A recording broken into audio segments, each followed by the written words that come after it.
नमस्कार, स्वागत है आप सभी का डीडी न्यूज पर। आप देख रहे हैं मीडिया टाइम। मैं हूं रमा त्यागी। अगले 1 घंटे में हम बात करेंगे देश भर की बड़ी खबरों की, बताएंगे दुनिया भर में कौन कौन सी खबरों पर है सबकी नजर, क्या चल रहा है खेल और अर्थ जगत में, और कुछ झलके फिल्म, कला और संस्कृति के क्षेत्र से भी। लेकिन सबसे पहले बड़ी खबरें। केंद्रीय मंत्री अश्विनी वैष्णव ने वंदे भारत एक्सप्रेस के श्रीनगर जम्मू मार्ग के विस्तारित हिस्से को दिखाई हरी झंडी। अब जम्मू तवी तक मिलेगी ट्रेन सेवा, डिब्बों की संख्या भी बढ़ाई गई।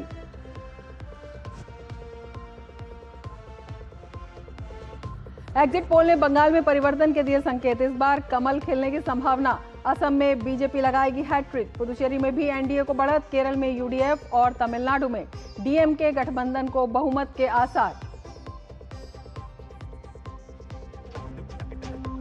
उत्तर प्रदेश विधानसभा में नारी शक्ति वंदन अधिनियम पर विशेष सत्र, मुख्यमंत्री योगी ने विपक्ष पर साधा निशाना, कहा विपक्षी दलों की महिला विरोधी छवि जग जाहिर।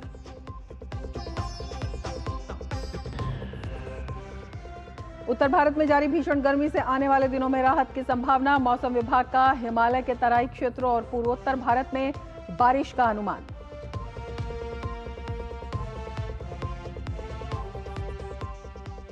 हॉर्मुज में अमेरिका का नाकाबंदी हटाने से इनकार के बाद कच्चे तेल की कीमत में भारी उछाल, कीमतें 4 साल के ऊंचे स्तर पर, ट्रंप ने सैन्य कार्रवाई के दिए संकेत।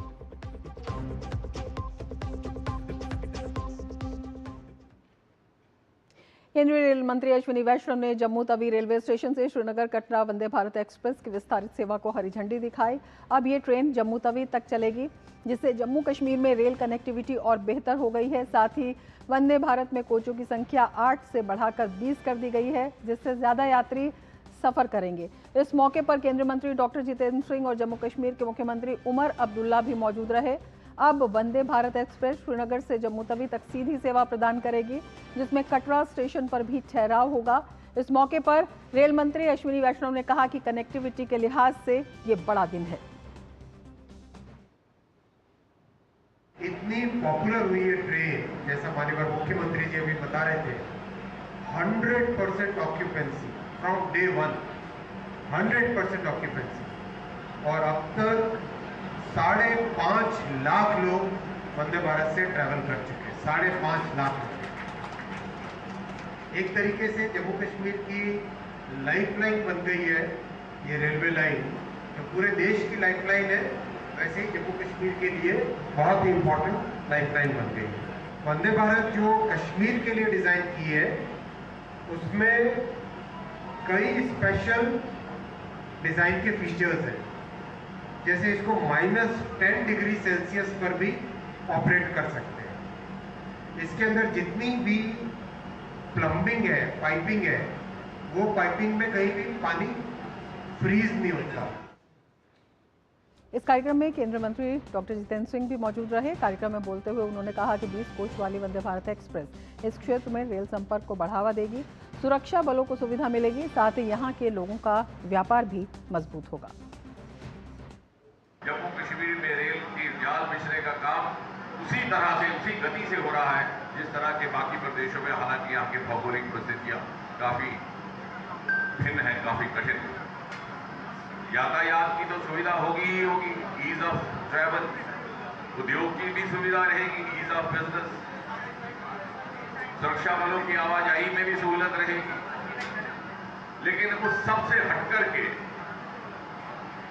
इस वंदे भारत की एक खासियत है, एक विशेषता है, जो देश की किसी और वंदे भारत के साथ नहीं जुड़ी हुई है।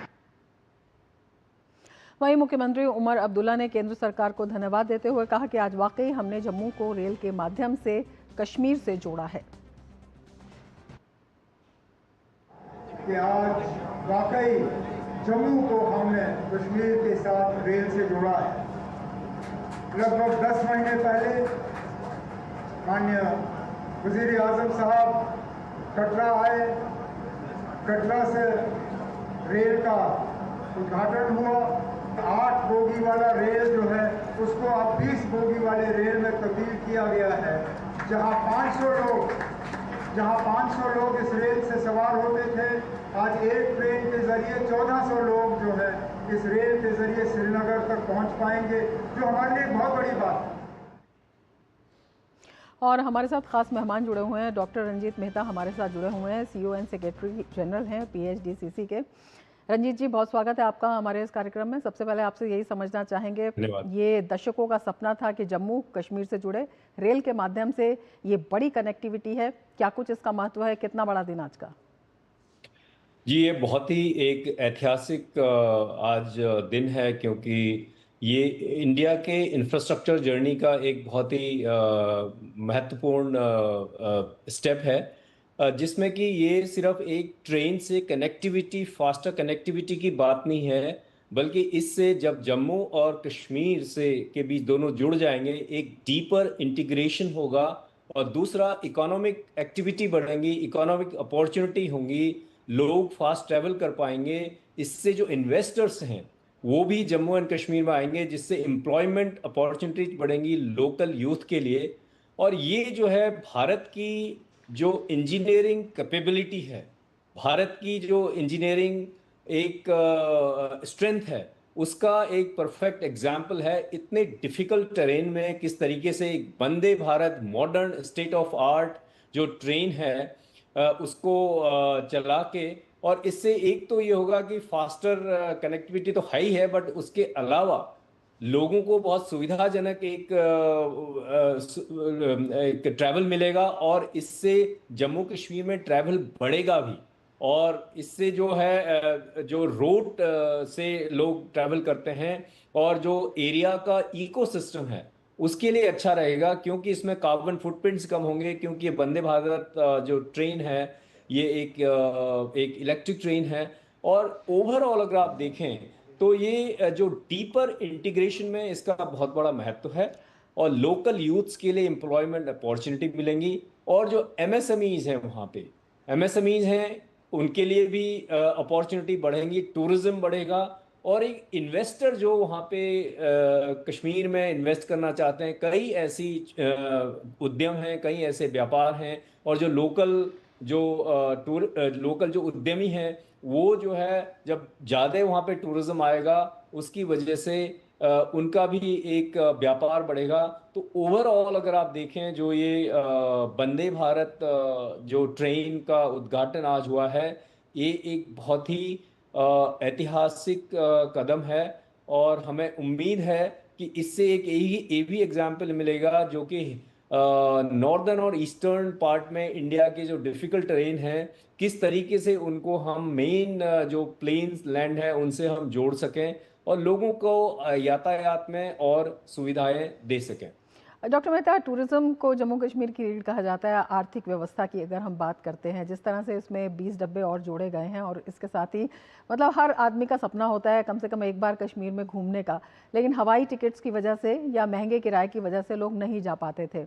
अब जब ट्रेन के ज़रिए एक आम आदमी को ये सुविधा हो गई है, तो कितना बड़ा बदलाव इस पूरे टूरिज्म के इकोसिस्टम में आएगा, और आम आदमी की जो जेब है उस पर तो असर पड़ेगा ही, वहाँ पर भी जम्मू कश्मीर में भी जिस तरह से आप स्मॉल स्केल इंडस्ट्रीज़ की बात कर रहे हैं, क्योंकि जाता है आदमी तो वहाँ पर ख़रीदारी भी करता है, साथ ही होटेलियर्स हैं, उससे लगे हुए जो उद्योग धंधे हैं वो कितना पनपेंगे?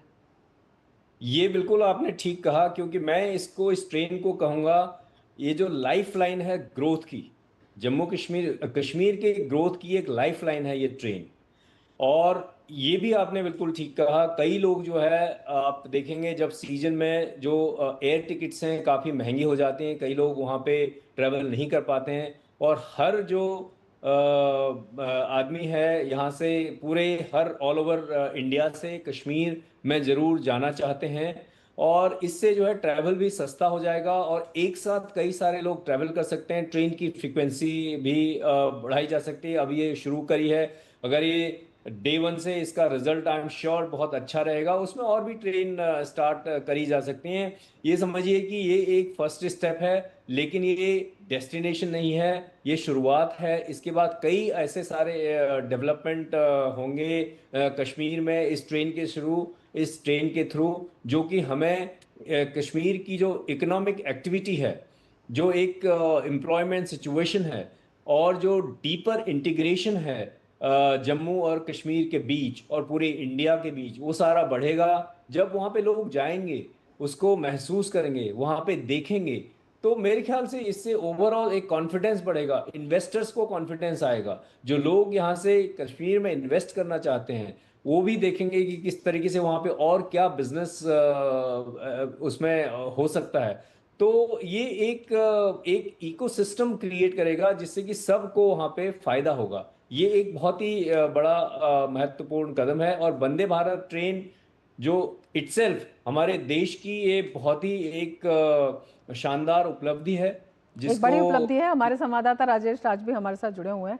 राजेश राज, कितनी बड़ी उपलब्धि कहना चाहेंगे भारत के, अगर रेल के सफ़र के इतिहास में कनेक्टिविटी के लिहाज से इसे कहा जाता है? इसके साथ ही जिस तरह से ये जो सपना था पहले अभूतपूर्व लगता था, लेकिन आज जो है इसको हकीकत में तब्दील किया गया है, कितनी बड़ी उपलब्धि, कितनी सहूलियत और कितना बड़ा इसे ग्रोथ की लाइफलाइन भी कहा जा सकता है जम्मू कश्मीर के लिए भी और देश के लिए भी? देखिए, रमा, जिस तरीके से प्रधानमंत्री नरेंद्र मोदी के नेतृत्व नॉर्थ ईस्ट और जम्मू कश्मीर का जिस तरीके से जी राजेश, हुआ हिस्सा है, किसी वजह से हमारे संवाददाता की आवाज़ हम तक नहीं आ पा रही है। हमारे साथ डॉक्टर मेहता जुड़े हुए हैं।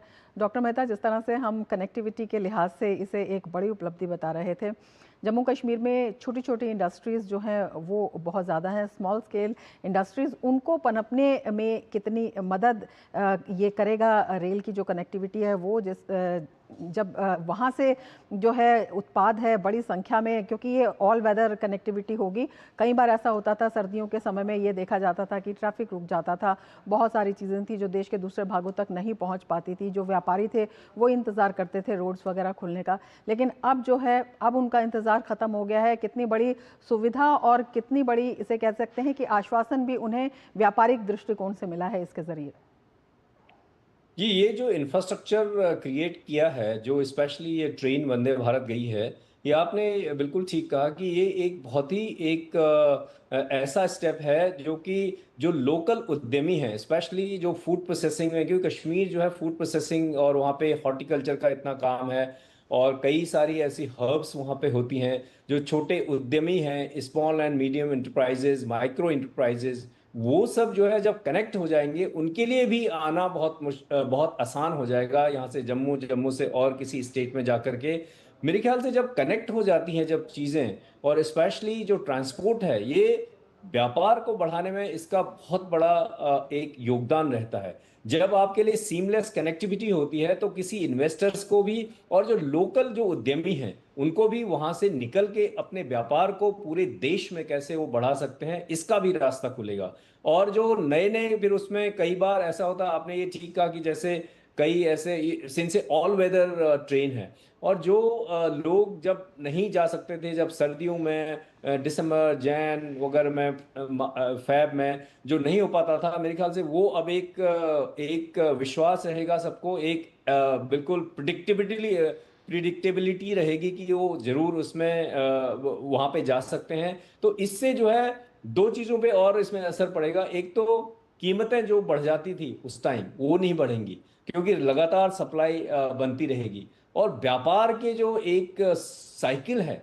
उस पर भी कोई असर नहीं पड़ेगा। किसी भी टाइम आप जाकर के वहां पे इसके थ्रू जा सकते हैं। और जो लोकल यूथ है और स्टार्टअप इकोसिस्टम है कश्मीर का, और उसको जो है पूरे देश के साथ जब हम इंटीग्रेट करेंगे तो ये जो बेस्ट प्रैक्टिसेस वो और जगह देखेंगे, और वहाँ पे जो लोग हैं वो भी इसके थ्रू आकर के अपने व्यापार को और जगह ले जा सकते हैं। जो ओवरऑल मैं समझता हूँ बिल्कुल, जो ये विस्तार है पर्यटन तो बढ़ेगा ही, बिल्कुल बट व्यापार को एक बड़ा इकोनॉमिक रफ्तार देते हुए एक्टिविटी दिखाई देता है। बिल्कुल इकोनॉमिक एम्पावरमेंट मिलेगा लोकल जो लोग हैं। बिल्कुल, विकास की एक नई तस्वीर उभरती हुई दिखाई देती है। डॉक्टर मेहता, बहुत शुक्रिया हमसे जुड़ने के लिए।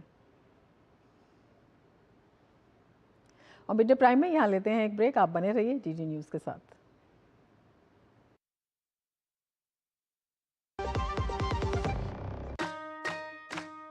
थिक थिक है, स्मूद स्मूद है, कौन सा है ये दही? जितना टेस्टी है उतना हेल्दी है, सब कहे यही सही दही। ऐसे ही खाया या डिश पकाया, जो भी बनाया उसको पचाया, सबसे बेस्ट ये दही। हेल्दी, टेस्टी और थिक दही, अमूल मस्ती दही, हर घर में घुल जाए, हर दिल में जम जाए। सबसे बेस्ट ये दही। ब्रेक के बाद फिर से आपका स्वागत है। पूरे देश की नजरें टिकी हैं 4 राज्यों और एक केंद्र शासित प्रदेश के एग्जिट पोल्स पर। पश्चिम बंगाल में क्या इस बार सत्ता बदलेगी या फिर ममता बनर्जी की वापसी होगी? तमिलनाडु में क्या स्टालिन फिर सरकार बनाएंगे या कोई नया चेहरा उभरेगा?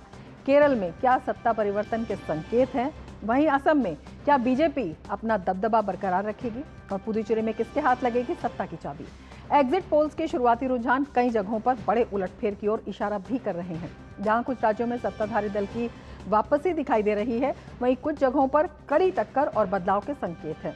तो आइए मिड डे प्राइम में आपको दिखाते हैं अलग अलग एजेंसियों की तरफ से जारी किए गए एग्जिट पोल्स और सीटों का गणित। और इसमें अगर देखें सबसे पहले पश्चिम बंगाल के जो एग्जिट पोल हैं, इसमें बीजेपी को मैट्रिक्स 146 में से 161 और टीएम जो चाणक्य स्ट्रेटजीज हैं वो 150 से 160 और टीएमसी को 130 से 140 और अन्य को 5 बढ़त दिखाती हुई दे रही हैं। पीपल्स पल्स की अगर बात करते हैं तो बीजेपी को 90 से 110, टीएमसी को 177 से 187 मिलते हुए इसमें दिख रहे हैं। पोल डायरी की बात करें तो 142 से 171 बीजेपी को, 99 से 127 टीएमसी को और 5 से 9 अन्य को दिखाई दे रहे हैं। ये प्रज्ञा पोल की अगर बात करते हैं तो बीजेपी को 178 से 208, टीएमसी को 85 से 110 इसमें मिलती हुई दिखाई दे रही हैं। पी मार्क 150 से 175 और टीएमसी को 118 से 138 जो है सीट्स देते हुए दिखाई दे रहे हैं।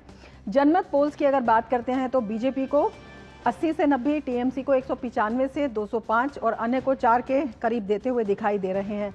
तो तमिलनाडु की अगर हम बात करते हैं तो इसमें पीपल्स पल्स जो है वो 125 से 132 जो है वो डीएमके को देते हुए दिखाई दे रहे हैं। मैट्रिक्स और 87 से 110 को एआईडीएमके को देते हुए दिखाई दे रहे हैं। जेवीसी टाइम्स नाउ की बात करें तो डीएमके को 75 से 95 और एआईएडीएमके को 128 से कुछ ज़्यादा दिखाई दे रहे हैं। पी मार्क की अगर हम बात करें तो डीएमके को 125 से 145 और एआईएडीएमके को 65 से कुछ ज़्यादा दिखाई देते हुए मिल रहे हैं। इसमें पीपल्स इनसाइट की बात करें तो डीएमके को 120 से 140 के करीब इसमें मिल रहे हैं। प्रज्ञा पोल की अगर हम बात करते हैं तमिलनाडु में तो डीएमके को 148 से 168 और एआईएडीएमके को 61 से 81 मिलते हुए दिखाई दे रहे हैं। एक्सिस माई इंडिया की बात करें तो डीएमके को 92 से 110 और एआईएडीएमके को भी इसमें कुछ बढ़त मिलती हुई दिखाई दे रही है। कामाख्या एनआर डीएमके को 78 से 95 और एआईएडीएमके को 68 से कुछ ज़्यादा मिलते हुए इसमें दिखाई दे रहे हैं। वोट वाइब डीएमके को दे रही है 103 से 113 और एक्सिस माई इंडिया की हम बात कर रहे हैं जिसमें असम की अगर बात करें तो बीजेपी को 88 से 100 और कांग्रेस को 24 से 36 इसमें मिलते हुए दिखाई दे रहे हैं। मैट्रिक्स में बीजेपी को 85 से 95 और कांग्रेस को 25 से 32 मिलते हुए दिखाई दे रहे हैं। अन्य को भी 6 से 12 सीटें ये दे रहे हैं। पीपल्स पल्स की बात करें तो बीजेपी को 68 से 72, कांग्रेस को 22 से 26 और अन्य को 3 से 5 ये देते हुए दिख रहे हैं। पी मार्क बीजेपी प्लस को दे रही है 82 से 94, कांग्रेस को दे रही है 30 से 40 और अन्य को दे रहे हैं 1 से 5 सीटें। जेवीसी की बात करें तो जेवीसी के मुताबिक बीजेपी को 88 से 101, कांग्रेस को 23 से 33 और अन्य को 2 से 5 मिलते हुए दिखाई दे रही हैं। चाणक्य स्ट्रैटेजीज की बात करें तो बीजेपी को 88 से 98, कांग्रेस को 22 से 32 और अन्य को 3 से 5 इसमें मिलते हुए दिखाई दे रहे हैं। पोल डायरी बीजेपी को दे रही है 86 से 101, कांग्रेस प्लस को दे रही है 15 से 26 और अन्य को दे रही है 3 से 7। इसमें प्लस का मतलब जो गठबंधन के सहयोगी हैं। वोट वाइब की बात करें तो एनडीए को 90 से 101 और कांग्रेस और सहयोगियों को 23 से 33 मिलते हुए दिखाई दे रहे हैं। जनमत पोल्स बीजेपी को 87 से 98 और कांग्रेस को 29 से 30 दे रही है। कामाख्या की बात करें तो 85 से 95 ये बीजेपी को दे रहे हैं, कांग्रेस को ये 26 से 39 दे रहे हैं, अन्य को 3 सीटें इसमें मिलती हुई दिखाई दे रही हैं। पीपल्स इनसाइड बीजेपी को दे रहा है 86 से 96 और कांग्रेस और सहयोगियों को दे रहा है 30 से 34। केरलम की अब बात बता देते हैं। वोट वाइब एलडीएफ की बात कर रहा है 98 से 68 और यूडीएफ को दे रहा है 70 से 80। एक्सिस माई इंडिया एलडीएफ को दे रहा है 49 से 62, यूडीएफ प्लस को दे रहा है 78 से 90 और अन्य को दे रहा है 3 सीटें। मैट्रिक्स की बात करें तो मैट्रिक्स कहता है एलडीएफ के पास है 60 से 65, यूडीएफ के पास है 75 से 85 और अन्य के पास है 3 से 5। पीपल्स पल एलडीएफ को 55 से 65 की ओर आगे ले जा रहा है, यूडीएफ को 70 से 85 की बात कर रहा है और अन्य को 3 दे रहा है। पी मार्क की बात करें तो एलडीएफ को 62 से 69, यूडीएफ को 71 से 79 और अन्य को 1 से 7 ये दिखा रहा है। जेवीसी और टाइम्स नाउ की बात करें तो एलडीएफ को 57 से 66, यूडीएफ को 72 से 82 और अन्य को 2 से 6 इसमें मिलती हुई दिखाई दे रही हैं। और पीपल्स इनसाइट की बात करें तो एलडीएफ को 58 से 68, यूडीएफ को 66 से 76 और अन्य को 10 से 15 पर ये दिखा रहा है। ये केरलम के एग्जिट पोल्स हैं जो तमाम एजेंसीज हैं वो देती हुई दे रही हैं एलडीएफ को, यूडीएफ को और अन्य को भी। तो तमाम एजेंसीज के जो एग्जिट पोल्स के नतीजे हैं वो आप देख रहे हैं। क्या कुछ इन नतीजों के पीछे है और किस तरह से किन मुद्दों को लोग यहाँ पर स्वीकार रहे हैं, इसी पर हम चर्चा करेंगे। बंगाल से हमारे साथ सौरभ दत्ता जुड़े हुए हैं और हमारे साथ प्रकाश आंडले जुड़े हुए हैं, एडिटर हैं राष्ट्रीय महानगर कोलकाता से। प्रकाश जी, बहुत स्वागत है आपका हमारे इस कार्यक्रम में, और सौरभ आपका भी बहुत स्वागत है। प्रकाश जी, सबसे पहले आपसे ही समझेंगे कि जिस तरह से पश्चिम बंगाल में बीजेपी को बढ़त दिखाई दे रही है, लगता है कि तस्वीर वहां पर बदल जाएगी और क्या इसकी वजह है? जी बिल्कुल ऐसा लग रहा है। और आप देखिए कि चुनाव के पहले तक बंगाल की फिजा में एक प्रकार से खामोशी थी और ये खामोशी भय के लिए भी थी, लेकिन यहाँ चुनाव आयोग ने जो व्यवस्था की और सुरक्षा के जितने चाक चौबंद व्यवस्था प्रबंध किए गए कि खुल करके लोगों ने मतदान किया। और आप देखते हैं कि पूरे भारतवर्ष के इतिहास में पहली बार ऐसा हुआ है कि पश्चिम बंगाल जैसे राज्य में 92% के लगभग वोटिंग हुई है दोनों फेज में, औसत 92% के आसपास रहा। महिलाएं खुल करके आई हैं और पहले चरण और दूसरे चरण दोनों में महिलाओं का प्रतिशत पुरुषों से अधिक रहा। ये वही महिलाएं हैं जिनको तृणमूल के गुंडों ने 15 वर्षों तक दबा कर रखा था, उनके घर जलाए, उनको मारा पीटा, भय में रखा। और इस बार सुरक्षा प्रबंध होने के कारण महिलाएं खुल करके सामने आई है, उन्होंने मतदान किया है और माहौल जो बन गया है कि निश्चित रूप से इस बार एक परिवर्तन की लहर है। ममता बनर्जी का एक बयान आपको याद होगा जब उन्होंने कहा था कि मैं हूं इसलिए आप सुरक्षित हैं, नहीं तो एक वर्ग विशेष जो है, एक समाज जो है, आपको यहाँ से कुछ भी आपका नुकसान पहुंचा देगा। एक प्रकार से दंगे भड़काने वाली बात उन्होंने कही।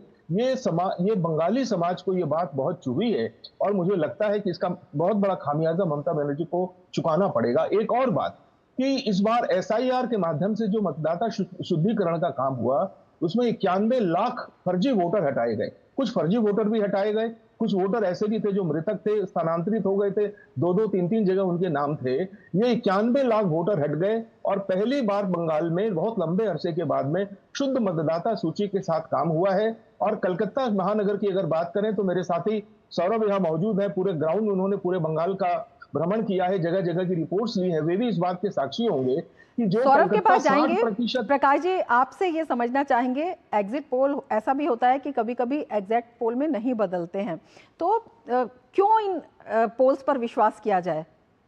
देखिए ये होता है, कई बार स्वाभाविक है क्योंकि एग्जिट पोल में बहुत से कम लोगों से संपर्क किया जाता है, लेकिन पूरे बंगाल का जो माहौल है और इतने वर्षों की राजनीति हम जो देख रहे हैं उसके आधार पर ये निश्चित रूप से कहा जा सकता है कि ये एक एंटी इनकम्बेंसी का वोट है, ये ममता बनर्जी की सरकार के खिलाफ वोट है। 15 वर्षों तक यहाँ पर लोगों को रोजगार नहीं मिला, तुष्टीकरण की राजनीति हुई और महिलाओं पर अत्याचार हुआ, महिलाएं असुरक्षित महसूस करती हैं। जो ममता बनर्जी बयान देती हैं कि रात को 8 बजे के बाद महिलाओं को नहीं निकलना चाहिए, रोजगार नहीं है, शिक्षकों के साथ में उनकी नौकरियां खा गई और डीए सरकारी कर्मचारियों में भी एक प्रकार का रोष है। तो उन्हें जब मौका मिलेगा तो देखिए 100 सुनार की 1 लोहार की, 5 वर्ष तक आप सत्ता में जो चाहे वो कर लेते हैं, लेकिन 5 वर्ष में एक बार मतदाताओं को जब अधिकार मिलता है तो निश्चित रूप से अपने मन का काम करते हैं, मन के हिसाब से वोट देते हैं। और मुझे ऐसा बिल्कुल कोई संकोच नहीं है कहने में कि ये सरकार इस बार पलटने वाली है और यहाँ पर शुद्ध मतदाता सूची के साथ जो वोट गिरे हैं इस बार कहीं किसी प्रकार का कोई फर्जी नहीं हुआ है। हालांकि तृणमूल के गुंडों ने जगह जगह पर धमकाने का, भड़काने का, डर दिखाने का काम किया है लोगों को, यहाँ तक बल्कि ममता बनर्जी और उनके भतीजे जो सांसद अभिषेक बनर्जी, उन्होंने भी धमकियां दी हैं कि 4 तारीख के बाद में क्या होगा ये हम आपको बता देंगे। ये बातें ममता बनर्जी के भाषण में भी आई हैं, अभिषेक बनर्जी के भी भाषणों में आई हैं, लेकिन उसके बाद 92% का मतदान होना, ऐतिहासिक मतदान होना स्पष्ट संकेत है ये सरकार निश्चित रूप से जा रही है और एक नई सरकार यहाँ पर बंगाल की, और वो सरकार जो बंगाली सरकार होगी, बंगला संस्कृति, बंगला विचार और बंगाल के अस्मिता की रक्षा करने वाली सरकार होगी। डॉक्टर श्यामा प्रसाद मुखर्जी के विचारों वाली सरकार। 35 वर्षों तक वामपंथियों ने चाइनीज विचारधारा, आपसे बात करेंगे इस बारे में। बिल्कुल, सौरभ से भी प्रतिक्रिया ले लेते हैं। सौरभ, किस तरह का माहौल, क्योंकि चुनाव के दौरान लोग चुप्पी ज्यादा साधे हुए थे, नेता दावे प्रतिदावे कर रहे थे। अब जबकि अपनी मंशा जो है ईवीएम में कैद हो गई है लोगों की, तो उसके बाद किस तरह की प्रतिक्रिया मिल रही है एग्जिट पोल्स के बाद? देखिए, एग्जिट पोल के बाद जो जनता है वो जनता में अब भी वो बातें चल रही है उनके अंदर के आखिर में क्या होगा, लेकिन फिर भी सभी जो जनता है वो खुलकर देखना चाहती है आखिर तक 4 तारीख क्या होता है। लेकिन 2 आंकड़े हैं, 2 ऐसे इंस्टेंस है जिनको वो बार बार दोहरा रहे हैं। पहला तो ये है कि आजादी के बाद सबसे ज्यादा पोल हुआ था बंगाल में 2011 साल को, 84% से ज्यादा उस बार परिवर्तन हुआ था। और आजादी के बाद अब सबसे ज्यादा वोट दान हुआ है इस साल 90% से ज्यादा, 92% से ज्यादा। और इस बार क्या होगा, इस बार भी परिवर्तन का लहर है ऐसा माना जा रहा है। और एक फैक्ट की बात बताई जा रही है कि कलकत्ता में आप अगर देखें तो कलकत्ता में देख सकते हैं कि अब 61% वोटदान रहता है एवरेज अब तक के लिए। लेकिन पहली बार ऐसा हुआ है कि कलकत्ता में 84% से ज्यादा पोल हुआ है। तो ये जो सारे जो जिले हैं, यहाँ तक कि कलकत्ता के जैसे अर्बन जैसे सीट है, सभी आप रूरल ले लीजिए, आप अर्बन ले लीजिए, जो जनता है, जो वोटर्स है, वो अपने घर से निकल पड़े थे वोट देने के लिए। ऐसे बहुत सारे वोटर्स थे जो 15 साल के बाद, 20 साल के बाद वोट दे रहे हैं, कल वोट देने गए थे। बिल्कुल, तो एक बड़ी पारदर्शी तस्वीर जो है मतदान की उभर कर आई इसमें, और जो सही में मतदाता थे उन्होंने इसमें वोट डाला। प्रकाश जी, पश्चिम बंगाल की बात करेंगे, लेकिन अन्य स्टेट्स की भी बात कर लेते हैं जहां पे एग्जिट पोल के नतीजे आ रहे हैं और वो बीजेपी के लिए या एनडीए के लिए काफ़ी सुखद इसे कहा जा सकता है। उसमें अगर हम असम की बात करते हैं या फिर हम अगर तमिलनाडु की भी बात करें या हम पुदुचेरी की और केरलम की भी बात करें, वहाँ से जिस तरह के जो एग्जिट पोल के नतीजे सामने आए हैं उसकी क्या वजह आप पाते हैं, कौन कौन से फैक्टर वहाँ प्रभावी रहे हैं?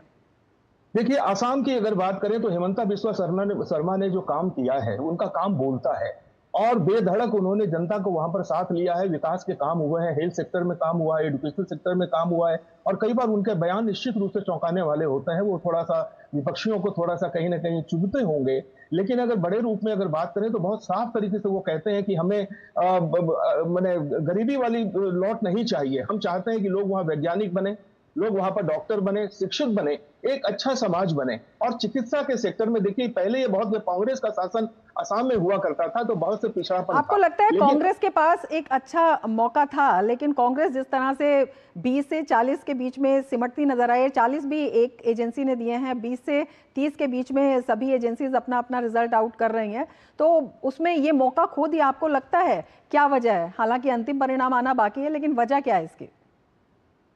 कांग्रेस की अगर बात करें तो उनके सबसे बड़े नेता है राहुल गांधी, जो मुझे लगता है कि राजनीति में पार्ट टाइम पॉलिटिक्स करते हैं।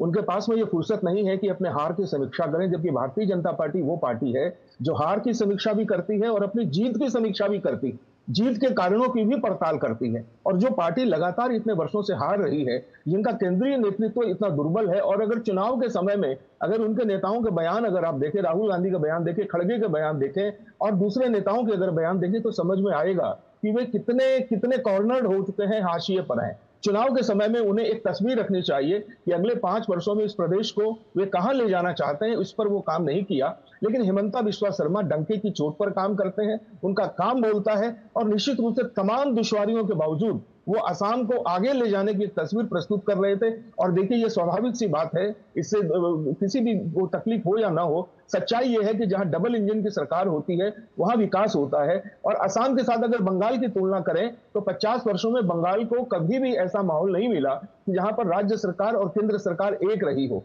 अगर केंद्र सरकार और राज्य सरकार में समन्वय होता है तो निश्चित रूप से केंद्र की विकास योजनाओं का लाभ मिलता है, असम को मिल रहा है। केंद्र की सारी योजनाएं असम में लागू है, ये योजनाएं बंगाल में लागू नहीं होने से बंगाल पिछड़ा हुआ है। अब बंगाल की जनता चाहती है कि हमें केंद्र की योजनाओं का भी लाभ मिले, जो राज्य सरकार, यहाँ तृणमूल सरकार रोके रखे हुए है।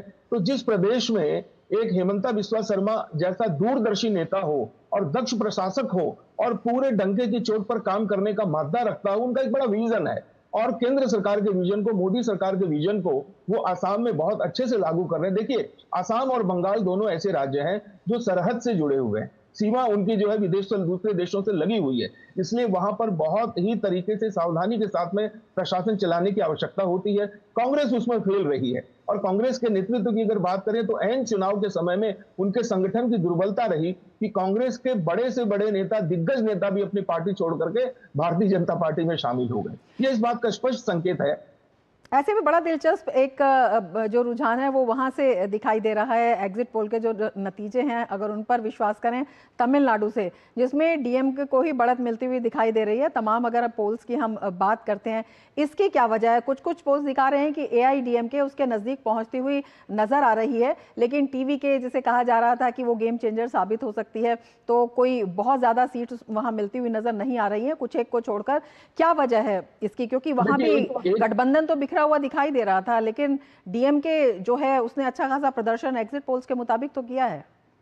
देखिए, तमिलनाडु के जो एग्जिट पोल आए हैं वो संशय में डालने वाले हैं। एक जमाना था जब तमिलनाडु और राजस्थान दोनों ऐसे प्रदेश हुआ करते थे जहां हर 5 साल पर सरकारें बदल जाया करती थी। कभी डीएमके, कभी एआईडीएमके, कभी जयललिता का राज होता था, कभी दूसरी पार्टी का स्टैलिन के पिताजी जो हुआ करते थे उनका राज हुआ करता था। लेकिन अभी थोड़ा सा समीकरण बदला है और स्टैलिन जो है वहां पर निश्चित रूप से उन्होंने जो काम किया है और वहां पर प्रदेश में उनकी जो पकड़ है वो एक बहुत बड़ी है। और एआईडीएम की अगर बात करें, और मुझे लगता है कि एआईडीएमके या भारतीय जनता पार्टी का जो वहां पर आंकड़ा दिखाया जा रहा है, मुझे लगता है कि इसमें कहीं ना कहीं थोड़ा सा और परिवर्तन होगा और थोड़ी सी सीटें इनकी और बढ़नी चाहिए। अलग अलग प्रदेशों के अपने अलग अलग समीकरण होते हैं, इसलिए मुझे ऐसा लगता है। चलिए, अंतिम नतीजों का इंतजार सभी को है, सभी की दिल की धड़कनें भी बढ़ी हुई हैं, लेकिन फिलहाल जो एग्जिट पोल हैं ये काफी कुछ इशारा जो है करते हुए नजर आ रहे हैं। प्रकाश जी, बहुत शुक्रिया हमसे जुड़ने के लिए। आगे बढ़ेंगे। उत्तर प्रदेश विधानसभा में नारी शक्ति वंदन अधिनियम को लेकर एक दिन के विशेष सत्र का आयोजन हुआ। इस दौरान प्रदेश के मुख्यमंत्री योगी आदित्यनाथ ने कहा कि यह विशेष सत्र समाजवादी पार्टी और इंडी गठबंधन के महिला विरोधी आचरण के खिलाफ विशेष निंदा प्रस्ताव पारित करने के उद्देश्य से बुलाया गया। समाजवादी पार्टी पर निशाना साधते हुए योगी आदित्यनाथ ने कहा कि सपा को जब भी सत्ता में रहने का अवसर मिला तो जिस तरह की बर्बर और क्रूरता की घटनाएं हुई वो हर कोई जानता है। अपनी महिला विरोधी छवि के लिए कुख्यात हो चुकी कांग्रेस, समाजवादी पार्टी, इंडी गठबंधन इस कोशिश में थी कि किसी भी तरह से ये संशोधन लागू ना हो पाए। आज इसी पर चर्चा के लिए उत्तर प्रदेश विधानमंडल का ये सत्र शुरू किया जा रहा है और क्या कुछ उन्होंने कहा आप भी सुनिए। गिरगिट की तरह रिंग कैसे रंग बदला जाता है, समाजवादी पार्टी का यह आचरण आज यहां देखने को मिल रहा है। जो जन्मजात महिला विरोधी हैं, जिनके रग रग में नारी का अपमान है और जिन्होंने हमेशा जब भी समाजवादी पार्टी को प्रदेश के अंदर सत्ता में रहने का अवसर प्राप्त हुआ है उस समय इनके रहते हुए जिस प्रकार की घटनाएं, बर्बर घटनाएं, महिला संबंधी अत्याचार और क्रूरता की हदें पार की हैं, वह जग जाहिर है। कांग्रेस नेता पवन खेड़ा की अग्रिम जमानत याचिका पर सुप्रीम कोर्ट में सुनवाई हुई, जहां सुप्रीम कोर्ट ने आदेश को सुरक्षित रख लिया। सुनवाई के दौरान वरिष्ठ वकील अभिषेक मनु सिंघवी ने पवन खेड़ा की तरफ से दलीलें रखी। सिंघवी ने कहा कि अभियोजन पक्ष के प्रमुख के बयानों से यह स्पष्ट होता है कि खेड़ा की गिरफ्तारी की आशंका सही है। वहीं असम सरकार की तरफ से सॉलिसिटर जनरल तुषार मेहता ने कहा कि खेड़ा की प्रेस कॉन्फ्रेंस के बैकड्रॉप में लिखी हुई बातों से साफ है कि सनसनी फैलाने के लिए ये आरोप लगाए गए। दरअसल पवन खेड़ा ने असम के मुख्यमंत्री हिमंता बिस्वा शर्मा की पत्नी रिनिकी भुइयां शर्मा के खिलाफ कई देशों के पासपोर्ट रखने और विदेश में बेनामी संपत्ति होने के आरोप लगाए थे, जिसके बाद रिनिकी भुइयां की शिकायत के बाद पवन खेड़ा पर गिरफ्तारी की तलवार लटक रही है। हाल ही में गुवाहाटी हाईकोर्ट से पवन खेड़ा को राहत देने से इनकार कर दिया गया, जिसके बाद उन्होंने सुप्रीम कोर्ट का रुख किया है। और अब बात मौसम के मिजाज की। अगले कुछ दिन देश के मौसम का मिजाज बदलने वाला है। कहीं आग उगलती गर्मी तो कहीं राहत की बारिश की बात करें तो पश्चिमी राजस्थान में 1 से 3 मई के बीच लू चलने की संभावना है। वहीं ओडिशा में 30 अप्रैल से 1 मई तक उमस और चिपचिपी गर्मी लोगों को परेशान कर सकती है। इसके अलावा तमिलनाडु, पुदुचेरी, कराईकल और तटीय आंध्र प्रदेश में आज से 3 मई तक मौसम गर्म रहेगा। वहीं कर्नाटक के तटीय इलाकों में आज उमस भरी गर्मी रहेगी। मौसम विभाग के मुताबिक आने वाले दिनों में कई इलाकों में गर्मी से राहत मिलने वाली है। पश्चिम बंगाल के उप हिमालयी क्षेत्रों और सिक्किम समेत पूरे पूर्वोत्तर भारत में गरज बिजली और तेज हवाओं के साथ भारी बारिश का अनुमान है। वहीं उत्तर भारत में भी मौसम में बदलाव के संकेत हैं। हरियाणा, चंडीगढ़ और दिल्ली में 2 से 5 मई के बीच बादल गरजेंगे, बिजली चमकेगी और तेज हवाओं के साथ बारिश गर्मी से राहत दे सकती है। कुल मिलाकर देश का मौसम इन दिनों 2 रंगों में नजर आएगा।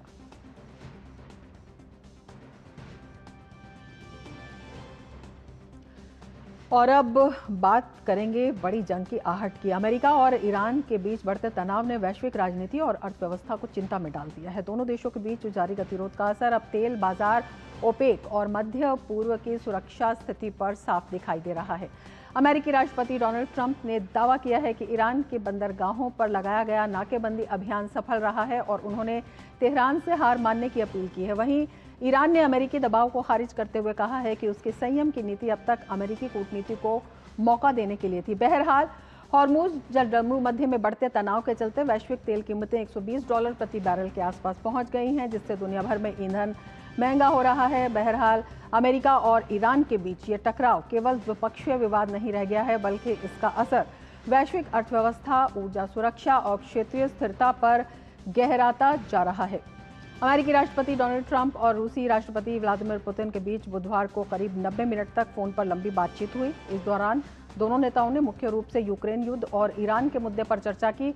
अमेरिकी राष्ट्रपति डोनाल्ड ट्रंप ने दावा किया है कि उन्होंने यूक्रेन में अस्थायी युद्ध विराम का सुझाव दिया है, जिस पर पुतिन सकारात्मक दिखे। ट्रंप ने कहा कि मैंने और राष्ट्रपति पुतिन ने मुख्य रूप से यूक्रेन के बारे में चर्चा की, साथ ही ईरान पर भी बात हुई। मैंने उन्हें अस्थायी सीज फायर सुझाया और मुझे लगता है कि वे ऐसा कर सकते हैं। वहीं ट्रंप और पुतिन के बीच ईरान के मुद्दे पर भी चर्चा हुई। ट्रंप का दावा है कि बातचीत में पुतिन ने ईरान के समृद्ध यूरेनियम को लेकर अमेरिका की मदद करने की पेशकश की है।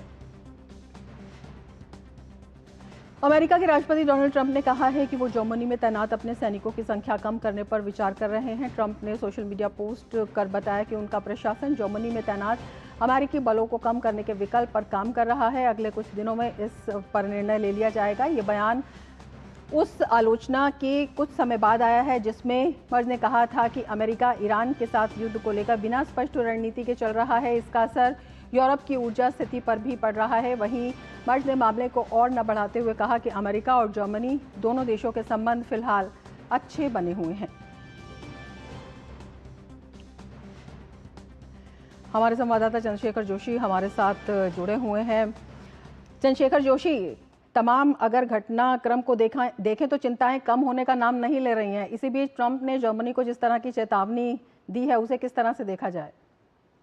बिल्कुल, देखिए हालात अगर हम देखें तो हॉर्मुज के कारण जिस तरह से हालात बदल रहे हैं वो काफ़ी चिंता पैदा करने वाले हैं, क्योंकि कच्चे तेल के दाम जिस तरह से आज बढ़े हैं ये काफ़ी पिछले 4 साल के डाटा को हम देखें तो ये अपने आप में अधिकतम है और ये दुनिया के लिए चिंता पैदा करने वाले हैं।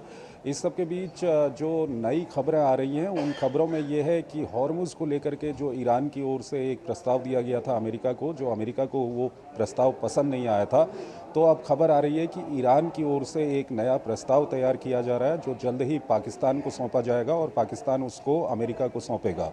और दरअसल ईरान के फ्रंट पे दिक्कत ये आ रही है कि जो ईरान के नेगोशिएटर हैं वो वापस जाकर ईरान जब अपने सुप्रीम लीडर से बात करना चाहते हैं या वहाँ के नेतृत्व से बात करना चाहते हैं तो उनसे बात करना काफ़ी मुश्किल हो रहा है, क्योंकि सुप्रीम लीडर की लोकेशन कहाँ है, वो किस जगह पर है और उनसे किस तरह से संपर्क किया जाए, इसके लिए जो ईरान के वरिष्ठ राजनयिक हैं उनके लिए भी काफ़ी मुश्किल आ रही है। तो ऐसे में ये मामला लंबा खिंच रहा है। और दूसरी ओर जहां तेल की कीमतें बढ़ रही हैं हॉर्मुज को लेकर के, तो अमेरिकी राष्ट्रपति ट्रंप का कहना है कि इससे पूरी दुनिया को जब फ़र्क पड़ रहा है तो दुनिया के अन्य देशों को भी निकलकर सामने आना चाहिए और मिलकर हॉर्मुज को खोलने को लेकर के एक रणनीति बनानी चाहिए। और दूसरी ओर जर्मनी की ओर से, खासकर जर्मनी के जो चांसलर हैं फ्रेडरिक मर्ज, उनकी ओर से जो एक बयान आया था उसको लेकर के जर्मनी और अमेरिका के बीच में तनातनी यहाँ पर बढ़ते हुए देखी जा रही है। और वहीं जो हॉर्मुज में ईरानी पोर्ट्स की नाकेबंदी कर रखी है अमेरिका ने, उसको लेकर के अमेरिका को लग रहा है कि ये काफ़ी प्रभावी है, इसका काफ़ी फ़र्क ईरान के ऊपर पड़ रहा है। लेकिन ईरान की ओर से जो बयान आ रहे हैं उन बयानों से ये लगता है कि ईरान कहीं न कहीं फिर अमेरिका के सामने सख्त रुख अपना रहा है। और इस सब के बीच ये भी खबर है कि सेंटकॉम जो अमेरिका की सेंट्रल कमांड है उसकी ओर से आज प्रेसिडेंट ट्रंप को एक ब्रीफिंग दी जाएगी कि इकोनॉमिक ब्लॉकेड के अलावा और कौन कौन से ऐसे कदम हो सकते हैं जो उठाए जा सकते हैं ईरान पर दबाव बनाने के लिए। और साथ ही साथ जो सेंट्रल कमांड है उसकी ओर से पहली बार हाइपरसोनिक मिसाइल की मांग की गई है इलाके में। तो आने वाला समय किस तरह का होगा इसको लेकर के काफ़ी अनिश्चितताएं बनी हुई हैं। चंद्रशेखर, ये भी आपसे समझना चाहेंगे, जिस तरह से ईरान भी अब नए प्रस्ताव का कहा जा रहा है कि नया प्रस्ताव तैयार कर रहा है, पुराने प्रस्ताव जिस तरह से बात उन पर नहीं बन रही है, नए प्रस्ताव तैयार हो रहे हैं, उसमें क्या कुछ हो सकता है? इसके साथ ही कौन कौन से ऐसे मुद्दे हैं जिन पर जो बातचीत करना काफ़ी कठिन इस वक्त दिखाई दे रहा है? हालांकि नेगोशिएशंस की भी कोशिश हो रही है, बैकडोर भी पहले हो रही थी, अब प्रत्यक्ष रूप से भी बातचीत का सिलसिला जारी है। देखिए, दो मामले हैं जो इसमें काफ़ी फंस रहे हैं। एक तो मामला है परमाणु कार्यक्रम का। ईरान के परमाणु कार्यक्रम को लेकर के अमेरिका चाहता है कि ईरान अपना परमाणु कार्यक्रम पूरी तरह से छोड़ दे और ईरान के अंदर में जो एनरिच्ड यूरेनियम है उस यूरेनियम को अमेरिका चाहता है कि ईरान अपने देश से निकल जाने दे, अमेरिका को सौंप दे। तो इसको लेकर के कहीं न कहीं ईरान की ओर से काफ़ी सख्ती बरती जा रही है। ईरान परमाणु कार्यक्रम को पूरी तरह छोड़ने के लिए तैयार नहीं है। ये एक बहुत बड़ा पेंच इसमें फंसा हुआ है। और दूसरा हॉर्मुज़ को लेकर के है। हॉर्मुज़ को लेकर के ईरान की ओर से जो प्रस्ताव दिया जा रहा है उस प्रस्ताव में जो प्री वॉर कंडीशन थी हॉर्मुज़ की, उसको लेकर के ईरान की ओर से कुछ साफ नहीं किया जा रहा है। ईरान की ओर से ये नहीं बताया जा रहा है कि अगर ईरान हॉर्मुज़ को खोलता है तो क्या वो प्री वॉर कंडीशन में खोलेगा, या जिस तरह से ईरान कहता है कि अब वो हॉर्मुज़ के अंदर कंट्रोल करेगा, वहाँ पर टोल वसूलेगा और जिसको चाहेगा जाने देगा, जिसको नहीं चाहेगा नहीं जाने देगा। तो ये दो मामले हैं जो इस बातचीत में मुख्य रूप से फंसे हुए हैं। लेकिन परमाणु कार्यक्रम का जो मामला है ये महत्वपूर्ण मामला है, क्योंकि अमेरिका अड़ा हुआ है कि कोई भी बातचीत या आगे बढ़ने की जो बात होगी वो परमाणु कार्यक्रम को लेकर के पहले होगी। बिल्कुल, और इसी में जिस तरह से अमेरिका का रुख भी देखने को मिल रहा है, तो इस गतिरोध के बीच क्या अमेरिका और भी सख्त रुख अपना सकता है? किस तरह से अभी पुतिन से भी जिस तरह से बातचीत हुई है, क्या उसका असर दिखाई देता है? और जो हम मध्यस्थता की बात कर रहे हैं वो किस दिशा में आगे बढ़ते हुए दिखाई दे रहे हैं? देखिए, जिस तरह से अमेरिका की हम बात करें तो वहाँ पर प्रेसिडेंट ट्रंप क्या कदम उठाएंगे इसको लेकर के कुछ नहीं कहा जा सकता, क्योंकि वो किस तरह के कदम उठाते हैं, किस तरह के बयान वो देते हैं, इसको लेकर के काफ़ी अनिश्चितताएं वहाँ पर बनी रहती हैं अमेरिकी राष्ट्रपति को लेकर के। तो आगे क्या कुछ वो कदम उठाएंगे इसको लेकर के कुछ नहीं कहा जा सकता। हाँ, उनके पास विकल्प है अमेरिका के पास कि वो कुछ और सख्त वहाँ पर कदम उठाएं। और जिस तरह से आज सेंट्रल कमांड भी अमेरिकी राष्ट्रपति को ब्रीफ करने वाला है कि क्या कुछ कदम वहाँ पर उठाए जा सकते हैं। सेंट्रल कमांड की ओर से हाइपरसोनिक मिसाइल्स की वहाँ पर मांग की गई है। तो आगे क्या कुछ होगा इसको लेकर के बहुत सारी अनिश्चितताएं बनी हुई हैं। ये अलग बात है कि अमेरिका में खुद जो अमेरिका की जनता है या अमेरिका का दबाव खुद प्रेसिडेंट ट्रंप के ऊपर है, क्योंकि वहाँ पर गैसोलीन के दाम बढ़ गए हैं और उसके कारण से ट्रांसपोर्ट काफ़ी महंगा हो गया है, काफ़ी महंगाई वहाँ पर सामानों को लेकर के हो रही है। तो ये एक दबाव है प्रेसिडेंट ट्रंप के ऊपर, क्योंकि अभी 4-5 महीने बाद वहाँ पर मिड टर्म इलेक्शन भी होने हैं। लेकिन इस सब के बीच जिस तरह की स्थिति बन रही है, क्योंकि ईरान जिस तरह से सख्त रवैया अपना रहा है, इसमें अगर प्रेसिडेंट ट्रंप अपने कदम वापस खींचते हैं तो वो भी उनके लिए मुनासिब नहीं है। और साथ ही साथ वो आगे बढ़ते हैं, कोई और सख्त रवैया वहाँ पर अपनाते हैं तो उसमें भी उनके लिए काफ़ी मुश्किलात हैं, क्योंकि होम फ्रंट पर भी उनके ऊपर काफ़ी सवालात वहाँ पर खड़े किए जा रहे हैं। तो आने वाला वक्त काफ़ी अनिश्चितता भरा हुआ है इसको लेकर के, और कुछ कहा नहीं जा सकता कि अमेरिका अगला कदम क्या उठाएगा।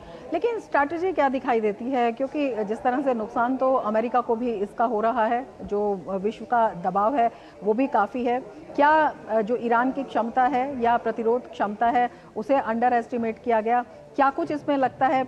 और किस तरह से जो देश मध्यस्थता कर रहे हैं या इस कोशिश में आगे आ रहे हैं या बातचीत कर रहे हैं, उनका फोकस किस हो रहा है और वो किस तरह से इस पूरे जो गतिरोध है उसको माइल्ड कर सकते हैं? इस बारे में क्या कुछ जानकारी मिल रही है?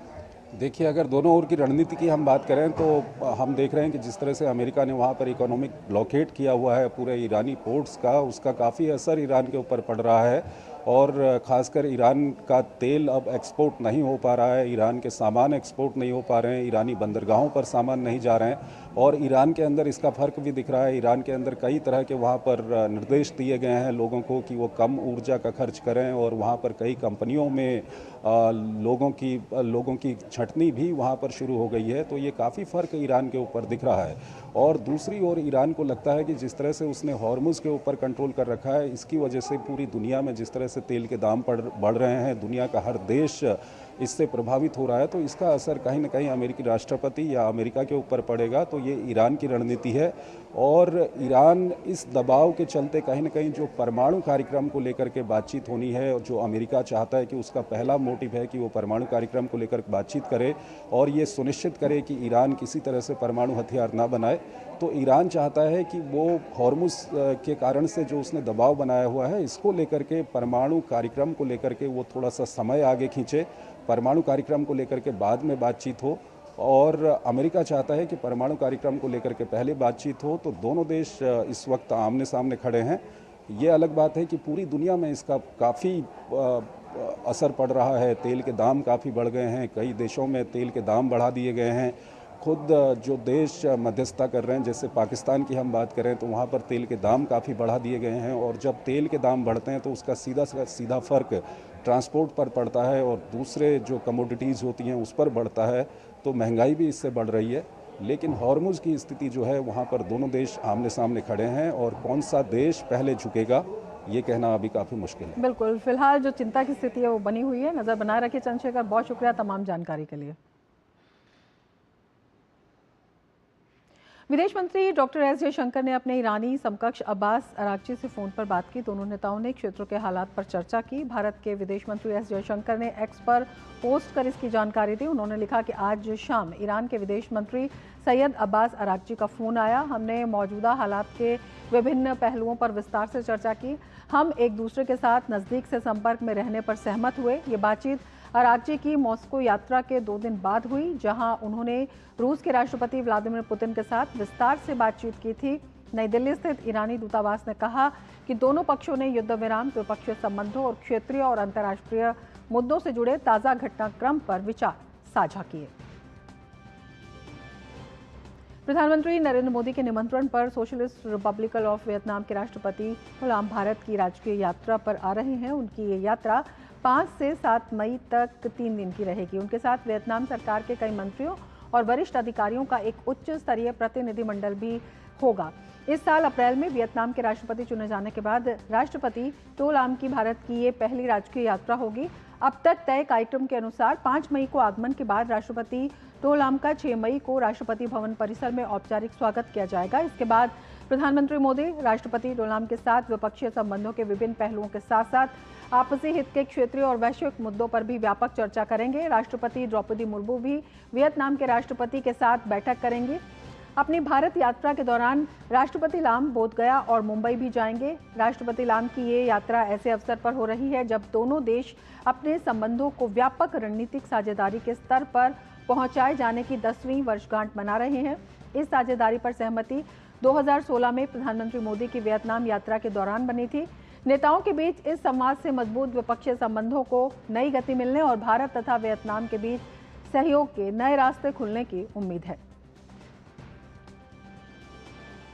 नई दिल्ली में ब्रिक्स संस्कृति मीडिया मंच ने ब्रिक्स अंतर्राष्ट्रीय निवेश मंच 2026 का आयोजन किया। भारत की 2026 ब्रिक्स अध्यक्षता के तहत विकास, व्यापार और बहुपक्षीय सहयोग को बढ़ावा देने के लिए इस अंतर्राष्ट्रीय सम्मेलन का आयोजन किया गया।